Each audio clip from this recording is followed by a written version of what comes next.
There's some padding on the back, nice. Do you all want to demonstrate the A-frame? Sure. Boom, right? Boom. Nothing in this area gets too close, right? People are being held accountable, and the public sentiment is now favoring the victim. Where I think race becomes more of an issue is as we start defining masculinity and all the social constructs about being a black man in society. How does the social construct of masculinity, the toxic aspects as well as the strengths, right, the assets, play into what's happening now in the popular culture? Young boys and men are taught through media and are exposed to media at very early ages, and it's everywhere. In terms of raising a child and being with a child, and a child who is experimenting with how long is my hair, who can I talk to, how can I be, what am I allowed to be, and I think the parent's job is a remarkable opportunity in terms of turning the world around. I was terrified because of how other men were going to view me. My ex-teammates, number one. My fraternity brothers, number two. Were their views about me going to change if they knew or when they found out that I was an anti-sexist activist? And I gotta prove who I am.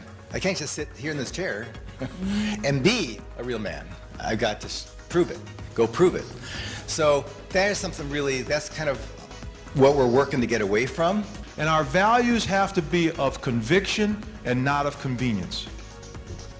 All right, don't get Peter all riled up now. Okay.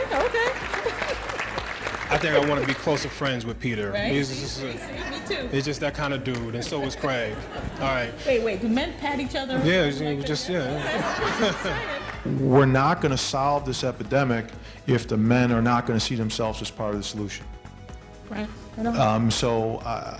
That's as simple as I can make it from the standpoint of men's role. Educate others, as Craig said, bring more people into the movement. Live your life as an example for others. Don't be afraid to challenge people when their language or expectations don't meet the expectations that you think are going to contribute to a healthy environment. Reimagining manhood makes us healthier beings. So in that way, it does serve our best interests to change. Inviting someone to join you is very powerful. And I hope you think about inviting someone to join you tomorrow.